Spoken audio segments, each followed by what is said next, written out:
make each other the best version of ourselves. Like, we're better as a pair. We always knew that. I think I like that mindset for us going forward. What's up, Wahoo Nation? I'm Nick Sanker, here with Cat Futures, and today we have two special guests, Gretchen and Alex Walsh. Super excited to have you guys here. Thanks for having us on, Nick. Yeah, thanks. We're excited to be here. Awesome.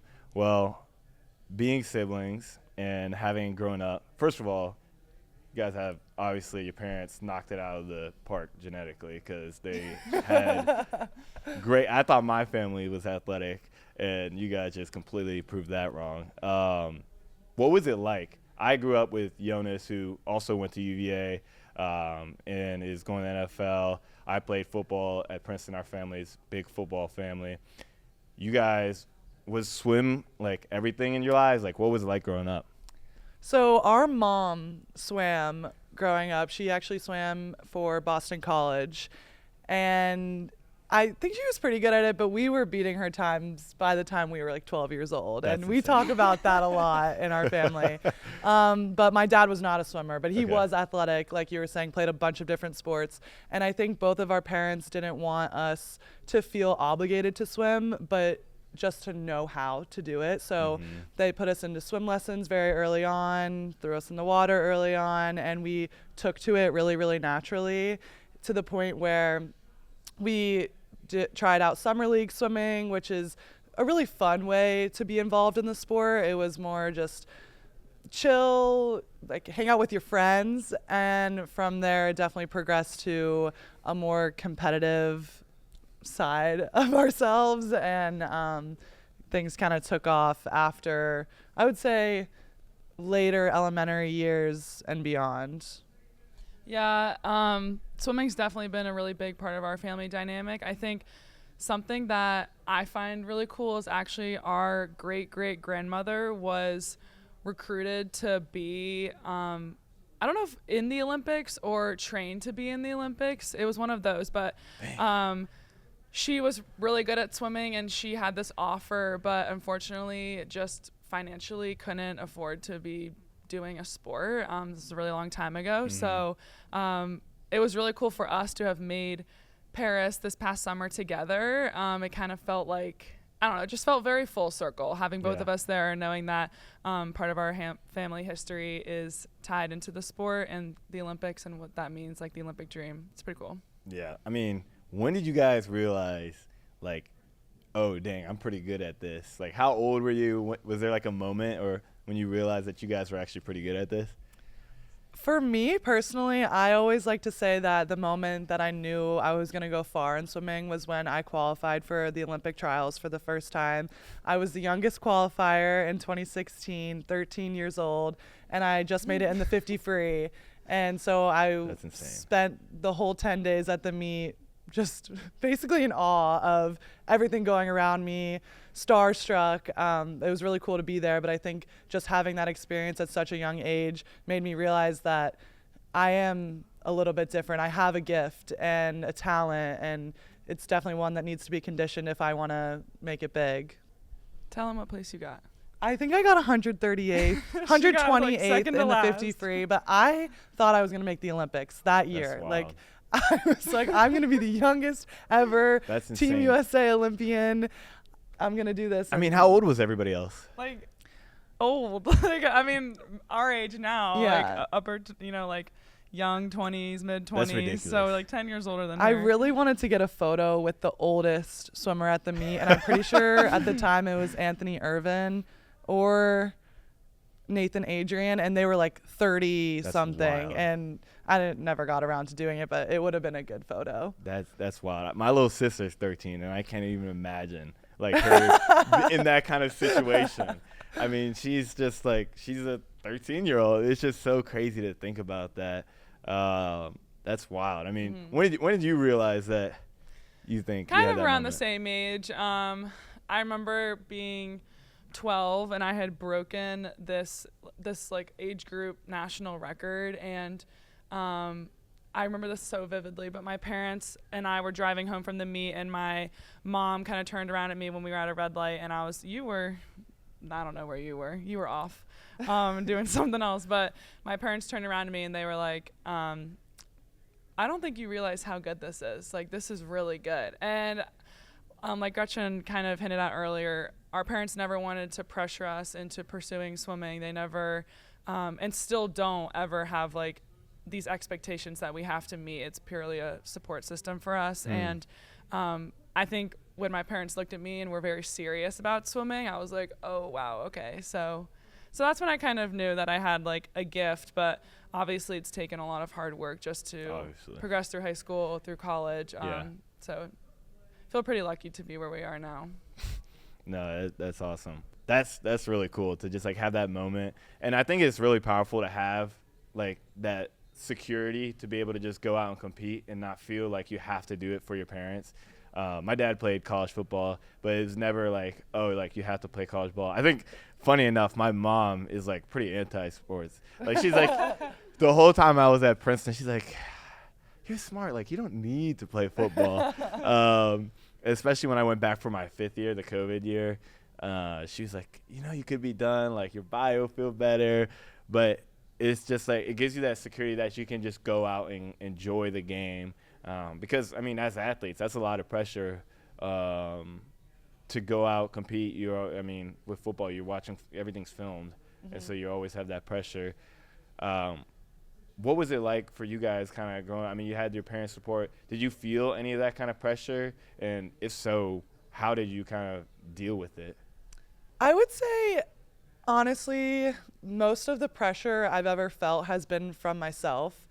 And I do agree with you. Enjoying a sport is the key to doing well. So I've really tried to give myself grace as I've gotten older and realized that failure is inevitable at some points along the journey. And it's about bouncing back from that and basically recovering after a fall that makes you the best athlete at the end of the day. So I definitely have tried to just put into perspective everything I've accomplished, like be grateful for that, and instead of letting it hinder me by like adding more pressure to my plate, I just try to focus on things that I can control and remember that being happy in the sport, loving it, is what's really gonna see me out to like all my goals at the end of the day.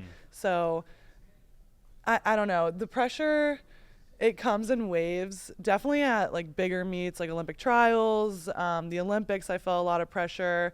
When you just feel like everyone's eyes are on you is when I feel like it's the most crippling and debilitating. Millions of people watching. Yes, millions. It's so scary. So in those moments, like it's definitely hard to find that like inner peace and to look back on all the work you've done and know that you're ready for this moment.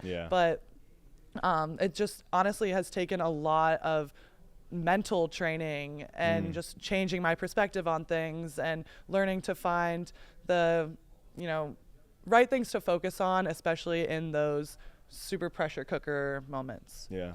Yeah, I think for both of us, correct me if I'm wrong, but like I think that learning how to deal with pressure has been something that's been more relevant for us in the past 5 years. I think when we were younger, swimming definitely came very natural to us and we excelled easily. And when you're young, you can just jump in and swim a best time like every week. Every day is a new best time. But as you get older and especially transitioning into college swimming and the workload that it takes, you want it to be worth it. Like when you're doing 20 hours a week, when you finally get to your end of season meet, like you want it to pay off. That's like the satisfaction that you get from it. So I think, learning how to deal with that internally, like she said, it does take a lot of mental training. And that comes from, that's taken us years to be able to, and we still haven't fully mastered it, but it definitely is something that at least I'm continuing to work on. It's just like, how can you still shine when like the spotlight is on you? It's kind of scary. And how do you push yourself? Like, how do you set goals that are something that actually realistic and kind of things you can control? Like, is there something a way that you like to set goals for yourself? And how do you guys push each other? I mean, growing up, you guys obviously probably competed against each other. What was that like? We did used to compete against each other more than we do now. And sometimes it would get a little bit out of hand. I remember when we're from Nashville, Tennessee, Okay. and when we swam on the same club team together, day in and day out, we were expected to be training partners, be pushing each other to hit our paces and everything. And I remember one time we came home to dinner and we had been in this big fight at practice because I was out fast and then Gretchen like closed really fast, and I think she ended up beating me on like a couple reps or something. And I was like, "You're not doing the set right." And we brought the fight home to family dinner, and my parents were like, "What is going on? Like, this is not allowed." It definitely kind of ruined the night. But now, like, I think we definitely have found an extra layer of like our sibling bond, just being able to relate to each other with, like we talked about, the pressure of having all these eyes on you, being role models, not only on our team, but also, just for girls across the nation. College swimming has made us super relevant, and like we definitely have a lot of media, like we have an image. And so I think instead of being competitive with each other, it's more of like, how can we both make each other the best version of ourselves? Like, we're better as a pair. We always knew that. So yeah, I think I like that mindset for us going forward. That's awesome. I also feel like, agree with everything Alex said. We are a sum that's greater than its parts. That's but awesome. I like that phrase. A sum yeah, that's greater me than its too. parts. Me too. I feel That's like really I've been cool. saying it a lot. But I also feel like we have always just been this built-in support system for each other when it kind of feels like no one else can relate, especially back in high school. Training all the time, always having to make sacrifices for swimming. We could lean on each other in those moments and be like, I get you. So that was always really nice having Alex in that way for me. And I think that support goes into kind of what you were talking about with the goal setting. I feel like we can tell each other our goals and be honest with each other if like that is even realistic, or even if it's not, to just be like, maybe that's a little out of the ballpark, but like, I'm going to do everything I can for you to help you get there and help you achieve that. And I know every season we sit down with our head coach, we set these goals, whether they be times or places or records, making a team, whatever it may be. We solidify that. He writes it down, and we kind of just store it in the back of our minds, subconscious memory, so that every day in practice we can kind of remind ourselves what we're working towards, what we're pushing the other person in the lane next to us to do, what they can accomplish. And that's something we've done for each other throughout our entire lives. And it's cool to be a part of a team that is so successful here at UVA, because we all know each other's goals individually, and then we also have these huge team goals. And to work as a group towards that, I think, is a really powerful thing, because you're not alone. And swimming is such an individual sport in so many ways, and it's nice to know that the person next to you feels you, gets you, can relate to the pain, and also just the satisfaction of achieving what you've been working for all season or your whole life, really. Yeah, we have a team tradition actually where at the beginning of the season, the first week, we'll all have brunch together in one of our apartments, and every single person on the team has to share a athletic goal, a academic goal, and also just like a personal goal, life goal.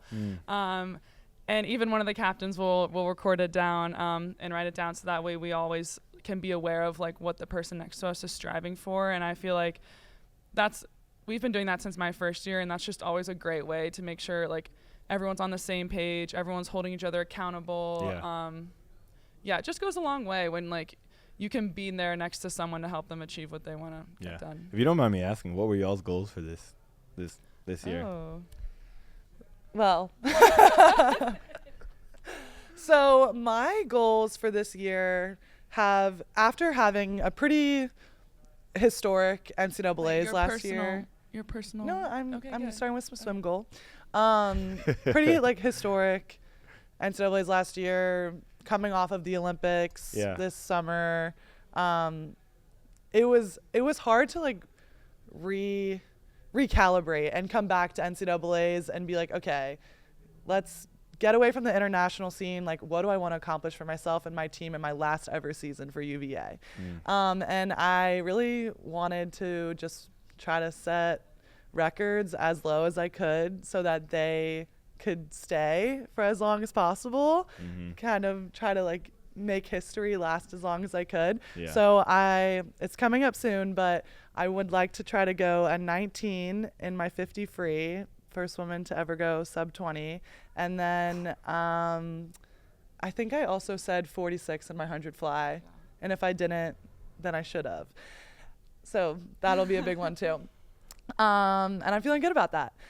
And then personally, I think last semester I was in a stress and anxiety management class, and I wanted to like take away lessons from that to help me balance my life. Yeah. And then also to enjoy my last year, soak up the moments, be present. And then academically, I think the goal was to not care so much, which sounds bad, but as a fourth year, I wanted to just not focus on putting pressure on myself in school. I wanted to be more, like, give myself more grace in the classroom and realize that my GPA at this point isn't going to change very much, so it's okay if things don't go my way. Yeah, and I think that right there, like, you're touching on the difference between like focus on the outcomes versus the process. Like, you're gonna do the best that you can do regardless, and that's something I had to teach myself too, going to like Princeton. I mean, it's a tough school. Like, there's people that are gonna have 4.0 at the craziest school in the world, and I'm just gonna do the best that I can do at the end of the day. Like, that's what you can focus on. That's what you can control.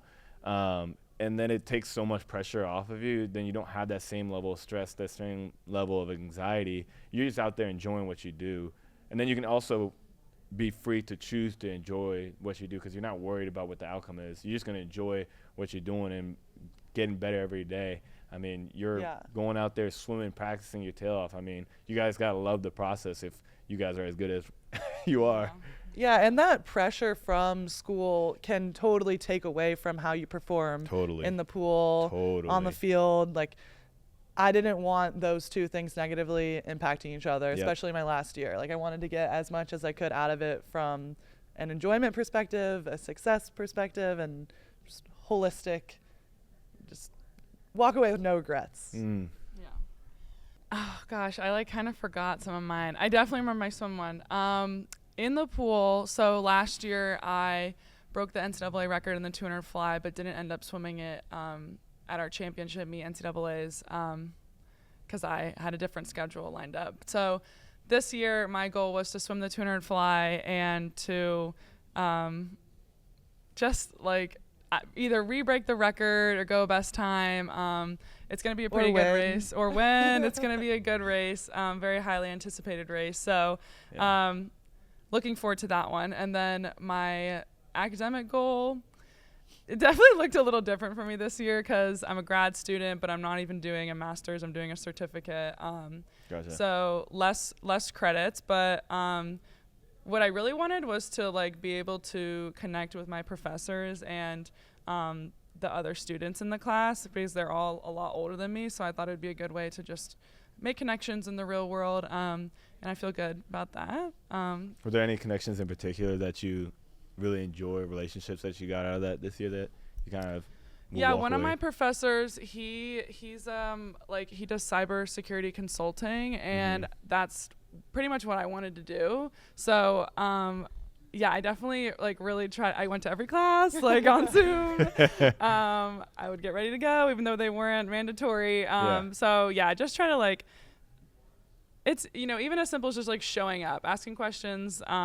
It's just, showing that like level of interest. That's kind of what I wanted to do. I feel like that's just like the most professional way to go about it. And then personal, kind of related, but definitely this being like the last season with UVA, I already kind of got like the sentimental part of being a fourth year last year. So really I wanted to like watch and kind of take it all in and be able to reflect on it like after I've had my moment as a senior. And I definitely feel like I've accomplished that. I've had so much fun just being able to watch Gretchen in her class, like be celebrated and have, so much success at ACCs and, being recognized at senior meet and just like realizing that what we've built together has been, it's like historic. So yeah, I'm looking forward to NCAAs. It'll be a great meet. So we're going to actually do a quick little transition to talking a little bit more about the season, especially ACCs and upcoming NCAAs. And for that, we have a special new co-host who will introduce herself in a minute. Wahoo Nation, hello, I'm Caroline Darney with Cab Futures, and I'm going to talk a little bit about the swimming that has happened with the ACCs and NCAAs coming up with the Walsh sisters. So ladies, just wrapped I guess it's been a few weeks now, but just wrapped the ACCs, another title. It feels like a dumb question, but does it ever get old? Like, does the first one feel different than the fourth or fifth one? I think that the first and the fourth one for me are the most important and memorable for sure, because the first one, it's all new, it's exciting. You walk on deck and you just immediately feel all these nerves and like everyone's watching you. It's definitely a really unique experience that, I never had that before I got to UVA. And then the fourth one, obviously, you walk on deck, last session of the meet, and you're thinking, this is my last ever ACCs. And so I definitely think that throughout the course of my career here at UVA, ACCs has meant something different every time. And but the goal has kind of always stayed the same, of winning and scoring 1,500 points. And definitely this year it was more of a challenge with the new teams in the ACC. But I thought that competitiveness that was added to it was really exciting and something that I was really glad that I could have been a part of, and thankful that my fourth year there was a little bit of a twist. I think it made it more memorable. Keeps things fresh. Yes, definitely.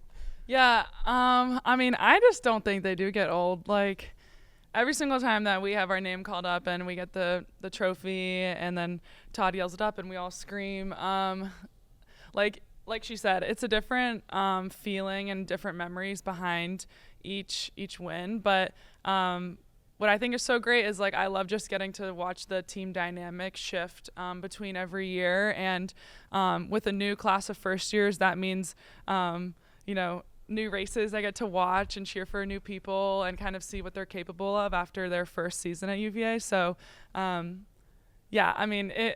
think, especially now, just like, we always knew that like being at UVA would be fleeting, so I've tried to savor every one of them. And how much pre-planning goes into how you're jumping into the pool at the end? Is that like on the deck you decide like we're going to go by class, we're going to flip, we're going to belly flop? Like what is that process like? Definitely by class. That's been a tradition. Yeah. At ACCs, at least, always by class. But the belly flop versus the front flip versus anything else, that's a very last minute decision. And then at NCs, we all just jump together, or we have. Yeah, NCAAs, I feel like, is definitely a moment where we are no longer separated by our classes.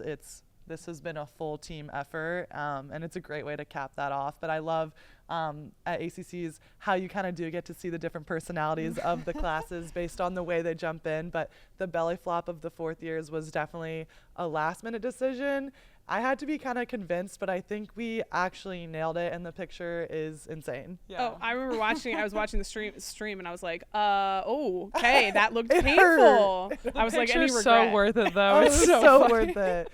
The pain did not last long. It was totally worth it. That's perfect. So going into the ACCs, there was one record that Virginia did not hold in the ACCs and one relay record that you did not hold for the NCAAs, and that was the 800 free.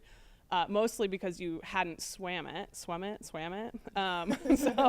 what was the decision going into deciding to throw that race in there? Was there a little bit of it, like you said, setting personal goals, but like that you wanted to get that elusive 800 free that you didn't have yet? Yeah, no, that has definitely been a big team goal of ours, to get that record, to complete the, I don't know how to say trifecta for fives, but now we have all 5 NCAA relay records. And last year we did the same thing where we stacked our 800 free relay at ACCs, and we were 0.3 off of the NCAA record. and that was pretty devastating. Yeah. And we've held a grudge. We've been hard on ourselves. We have. After that one. That was probably the like biggest low of last year. Which is Boy, hard. Corey off the record. Stop. Someone's got to, talk you through it. So I think that was actually part of my like individual goal. I wanted us to get that record, but that was less of just about me. It was about this 4-person relay that we didn't really even know who was going to be on it at the beginning of the season, but definitely went into that race knowing exactly what we wanted to do, knowing that we could do it if everyone just swam their heart out, left everything in the water. I can genuinely say I did. And I did too, because I threw up after. I did too. But yeah, that race was one that I'll never forget because so much went into that from each of the members of that relay. And personally, I got my goal of going sub 140, went a 139, got that ACC record.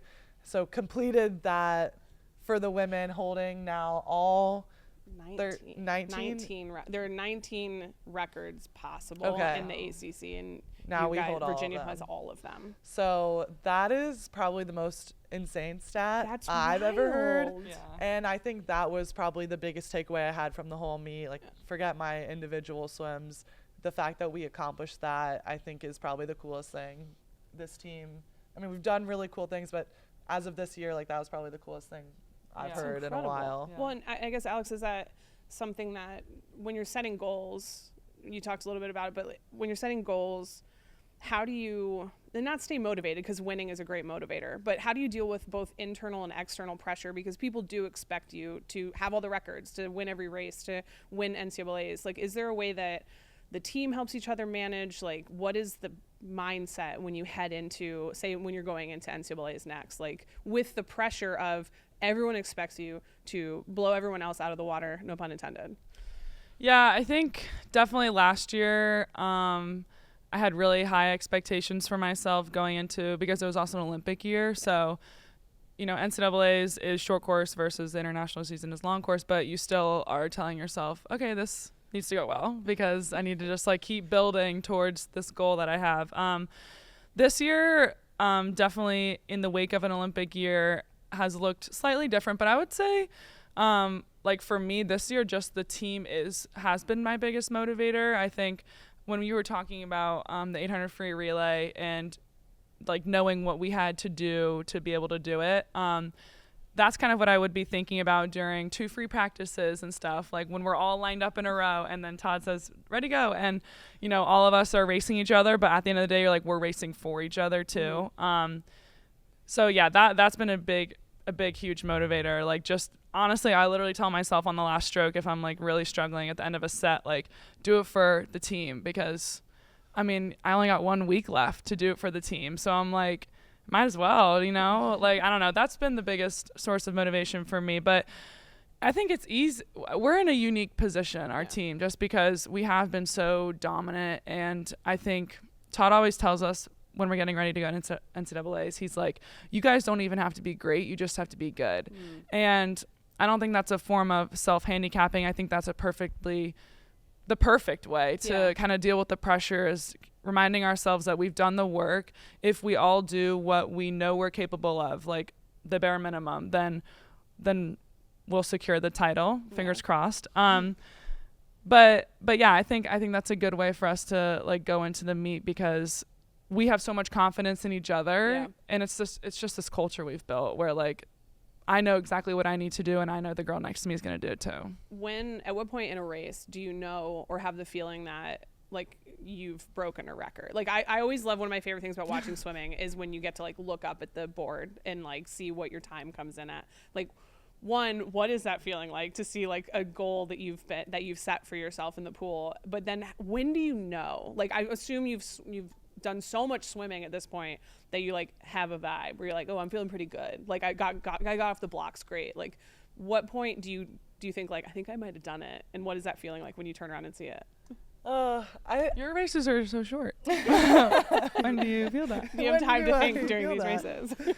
I think it honestly depends on the race, and then also if the goal was intended. So, for instance, like Olympic trials last summer, I broke the world record in the 100-meter butterfly, and that was not my intention. I'm not complaining. But I think that when I touched the wall, there was just utter shock because I genuinely had no idea that that was happening. I knew I was swimming well. I knew that I was going to put up a good time, a best time, but that time that was on the board, like that registered the second I looked up, and I was like, oh my God. Yeah. And so that was a really insane moment for me. But in NCAA swimming, I feel like we do swim these races so much that there is moments when I'm like, this is going really, really well. Yeah. And honestly, that's all like in the execution for me. So it might be, like first 25, I'm like, okay, this is good. Yeah. Second 25, this is better than Cool. good, and it builds up. So I wouldn't say there's like a specific moment to it, but definitely, when you're swimming, when you're feeling good, when you're hitting your walls, and maybe you can see that you're ahead of people by a lot, then you kind of get this feeling that you're going to be satisfied with the outcome. How satisfied, you might not know until you see the time, but my races definitely are short enough that You've only got 20 seconds. I don't have think to about wait it. very long to Yeah. know whether or not it's going to be a good one. But I'm definitely excited to kind of feel those feelings again at NCAAs, because ACCs, I was a little bit off my best. We don't rest for ACCs. So I love that like pop that resting and tapering gives you. And that's what helps you achieve and get to those moments where you can be in shock of what you've done. And so rest and taper between ACCs and NCAAs, what is that time period like as you prepare? Yeah. The weeks between ACCs and NCAAs are sort of nightmarish, to be honest. It is definitely it's such a, it kind of messes with you because technically, the work is done. We always tell ourselves that, technically the work is done. Yeah. But you still have to come and, do it. And notoriously, the week right after ACCs is the most difficult week. We got, a day off, and then we do 8 practices in a row, back-to-back-to-back doubles. And that is totally just drains you. But, and it's hard with school on top of it. Yeah, and it's hard with school, yeah. But I think, honestly, the older girls on the team definitely give a nice warning to the younger girls, so it's not like they're super caught off guard. But this is just the standard that we have. And now, finally, 1 week before NCAAs, I can see the light at the end of the tunnel. We did recovery this morning. I mean, it was great. That was such a light in your eyes. Oh my God, it was amazing. Really, it is so amazing. But yeah, I think now it's just about fine tuning the little details and just making sure, it's the little things that matter now. They've always mattered, but even more so. Couple quick hits. Any superstitions? Really, you got to do this one thing before you race, or you got to wear this certain thing, or what's the vibe? I mean, we have a team superstition. It's called transferring your mojo, where you walk on the bottom of the pool with your hands for your lucky number at the end of your last practice here at the AFC, and then the first thing you do when you dive into the pool at NCAAs, which is in Federal Way, Washington, you go to the bottom of the pool, walk same amount of count. Yep. That's more Todd, our head coach's superstition, but I would say mine definitely is I need to have a good nail set on. I was gonna ask about the nails. Yeah, that might be my biggest one. I'm a huge advocate for look good, feel good, swim fast. How do you decide on what you those look incredible? Thank you. I noticed them when we came in. Yeah. How do you decide? Just Instagram, honestly. I get my inspo from. There's all kinds of cool designs going around these days, so I get my inspo from there. The nail game is really important for the championship meets. Yeah. I would say, for me, I always clap when I get on the blocks. Because my mom told me to do that one time. She was like, it'll get you excited. And I was like, okay. And I still do it now at 23. I started doing it when I was 10 years ago or something. But Yeah, I don't know. I mean, I brush my teeth before I race. Oh, I like that. I don't know. Fresh, you know? Yeah, fresh. You're ready to. That helps, I guess. So I mean, you can't say it doesn't, Yeah, right? You've got true. like proof. You're like, look at Yeah. it. I always do this. It works. Yeah. Any Todd impressions Oh my gosh. Impression. or like coachisms that he always says, like his favorite phrases? Well, they're most are explicit. Okay. But LFG is a big one. yeah. I feel like his personality is encompassed in the fact that he Listen up. Alex, Gretchen, stop talking to each other. You can't talk and listen at the same time. Like, he always says that. It's like, well, that's because, like, especially during 50 free when we're doing, like, Yeah. lots of rest stuff, like, Yeah. it's so easy to get distracted by Yeah. each other. All of us, the whole team. I was gonna say I feel like the fact that he types in all caps like basically all the time Yeah, says a lot. says a lot about him. But yeah, definitely just like imagine like someone screaming like a very annoying noise and like shaking a block. I feel like that is what I see in Like- my head. Yeah. Least favorite race. And it doesn't necessarily have to be one that you're going to swim like this time around or that they slate you for, but like if you could pick like, oh my God, this is the best one in the world. What would you favorite race, least favorite race? Least favorite race is probably the 200 free, and then favorite race is probably out of the ones I've swum. I haven't swam a lot. Like I've never done the 4 IM. I've never done more than a 500 free. So, I don't think you would like those. And then I don't think I would like those, but out of the ones that I swim, 200 free, and then my favorite, I mean, the 100 breast is such a blast. Like that's definitely the most fun, but I probably like the ones that I actually swim is 100 fly. Yeah, I would say my favorite race, probably the 2 IM, just because, like, it happens to be my best event, but I also just really like to swim it. Do you have a favorite stroke? Breaststroke. Okay. But my least favorite race is the 200 backstroke, which used to be my thing. But I quickly realized, like, I need to switch this up because I can't keep doing this. It's super tough on your legs. I'm surprised you didn't say that one. Yeah, no, it was bad this Add that year. to the Yeah. list. All right, last thing. After you finish NCAAs, like, what's next? What's happening this summer? Obviously, you just came off the Olympics. I'm assuming training to do that again in 4 years, or I guess it would be like 3 years now. But what does the summer look like for you ladies after you finish NCAAs?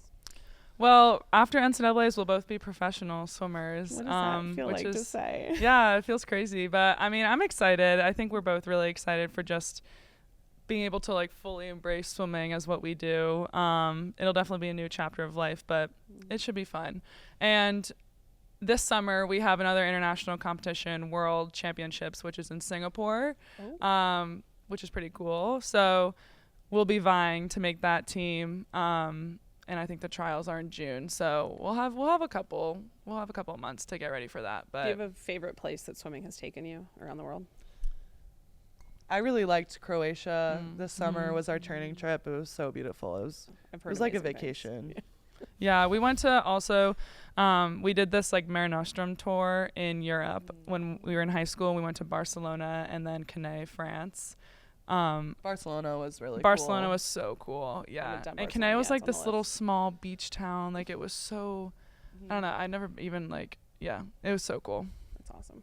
Graduation first, though. Yes. I'm pretty excited about that, honestly. That's It's- my like first thing on the list. Yeah, it's honestly such a cool feeling to walk the lawn and graduate, and like it's a really, really, you know, it's cheesy to like look back on, but it rocks. It's super awesome. I went can't back and wait. did it again for Darden, so Yeah. like, Yeah. I get that chance to like walk. Are you gonna do balloons? Do you have like a whole thing planned? I haven't planned them out yet, but I will be participating in that tradition, yes. Well, that's all for this one. Huge thanks to Gretchen and Alex Walsh. Super excited to see where they go from here, and we'll be back soon.